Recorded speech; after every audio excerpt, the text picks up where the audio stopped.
Assalamualaikum warahmatullahi wabarakatuh. Hamdan wa syukran lillah, salatan wa salaman ala rasulillah wa ba'du. Bersyukur kita kepada Allah dengan ucapan alhamdulillah. Bersalawat kita kepada baginda Rasulullah dengan ucapan Allahumma salli ala Sayyidina Muhammad. Saudara-saudara yang dimuliakan Allah Subhanahu wa taala, hari ini saya berada di rumah pohon. Sambil menikmati indahnya alam ini, kita kembali mengadakan kajian singkat di channel ini. Saudara-saudara yang dimuliakan Allah Subhanahu wa taala, pada video kali ini kita akan bercerita tentang keutamaan bersedekah. Saya mempunyai satu kalimat yang patut untuk kita renungkan, yaitu bahwa kehidupan kita ini sama seperti melemparkan bumerang. Perbuatan apapun yang kita lakukan di muka bumi ini pasti akan kembali kepada kita.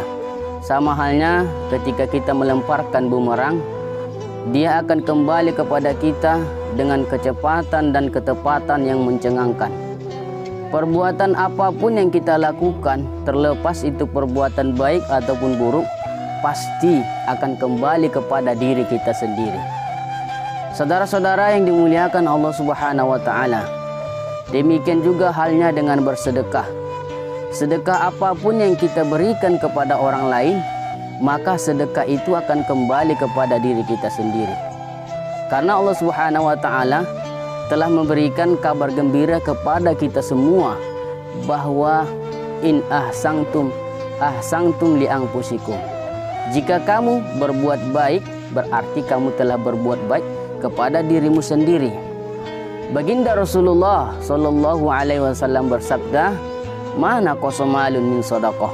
Harta tak akan berkurang dikarenakan bersedekah, bal yazid, bahkan bertambah.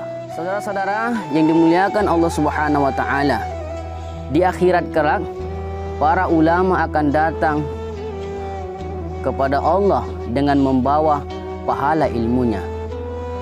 Ahli solat akan datang kepada Allah dengan membawa pahala solatnya. Begitu juga dengan ahli puasa akan datang kepada Allah dengan membawa pahala puasanya. Ahli zikir akan datang kepada Allah dengan membawa pahala zikirnya. Ahli Al-Quran akan datang kepada Allah dengan membawa pahala tilawatil Qurannya. Namun ahli sedekah akan datang kepada Allah dengan membawa seluruh pahala ahli ilmu. Kenapa saudara-saudara yang dimuliakan Allah Subhanahu wa taala? Dikarenakan orang yang ahli bersedekah, ia telah membangun dan merenovasi masjid, sehingga ahli solat bisa mengerjakan solat di dalam masjid. Orang yang ahli dalam bersedekah, dengan hartanya dia bisa memberikan makan orang yang sedang berpuasa, dan dia mendapatkan pahala orang yang berpuasa. Orang yang ahli sedekah, dengan hartanya dia bisa mencetak dan menyebarkan buku-buku Islam sehingga bisa disebarkan ke seluruh dunia. Oleh karena itu, orang yang paling bahagia nanti di akhirat adalah orang yang paling banyak bersedekah. Saudara-saudara yang dimuliakan Allah Subhanahu wa taala, kita jangan bangga dengan sholat, jangan bangga dengan puasa kita, jangan bangga dengan zikir kita, karena amalan yang kita lakukan itu hanya untuk kita sendiri. Nabi Musa alaihissalam pernah berdialog dengan Allah Subhanahu wa taala. Nabi Musa berkata kepada Allah, "Ya Allah, sesungguhnya saya sudah melakukan ibadah. Lalu ibadahku manakah yang paling engkau cintai?" Lalu Allah Subhanahu wa taala menjawab, "Wahai Musa, salatmu itu hanya untuk dirimu sendiri. Ketika engkau melakukan solat, berarti solatmu itu bisa menghindarkan kamu dari perbuatan keji dan mungkar. Begitu juga dengan puasamu. Puasamu itu hanya untuk dirimu sendiri, sebagai bentuk untuk melatih dirimu supaya bisa mengontrol dan menundukkan hawa nafsumu. Begitu juga dengan ibadah zikirmu, itu hanya untuk dirimu sendiri. Dengan berzikir hatimu akan tenang, jiwamu pasti akan tentram."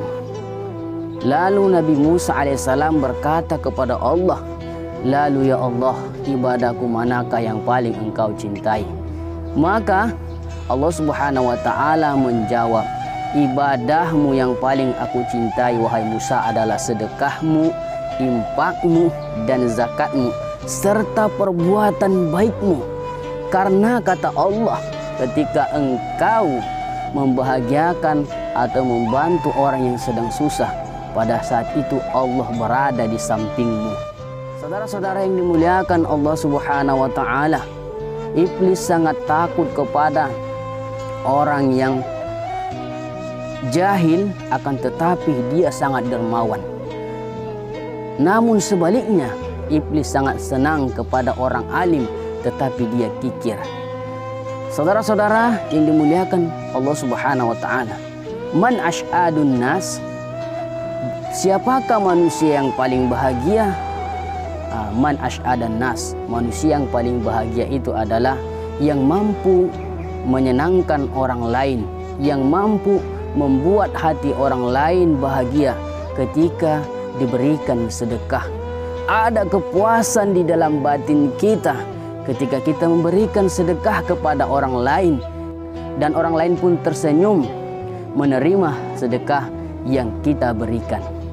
Saudara-saudara yang dimuliakan Allah Subhanahu wa Ta'ala, kenapa orang yang sakaratul maut berandai-andai kalau sekiranya mereka dikembalikan ke muka bumi? Laula akhartani ila ajalin qarib, kalau sekiranya kami bisa kembali ke muka bumi, kami akan bersedekah. Kenapa yang disebutkan hanya sedekah, tidak sholat, tidak puasa, tidak zikir? Karena itulah Imam Al-Jauzi menjelaskan bahwa yang dapat meringankan sakaratul maut itu adalah sedekah. Lampu yang paling terang di dalam kubur itu adalah sedekah. Bahkan pintu yang paling besar terbuka itu pintu surga as-soyah yang diperuntukkan untuk orang-orang yang dermawan. Saudara-saudara yang dimuliakan Allah Subhanahu wa Ta'ala, di hadis yang lain juga baginda Rasulullah menyampaikan kepada kita, as-sadaqah taruddul bala, bahwa sedekah itu bisa menolak bala. Bahkan di riwayat hadis yang dhaif juga disebutkan, dawu mardokum bis sadaqah, obatilah penyakit kamu dengan sedekah. Saudara-saudara yang dimuliakan Allah Subhanahu wa Ta'ala, mungkin inilah kajian singkat yang dapat saya sampaikan untuk kita.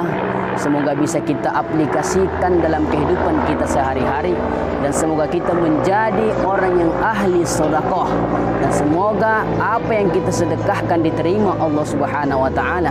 Dan ingat, Allah hanya menerima sedekah yang baik-baik saja.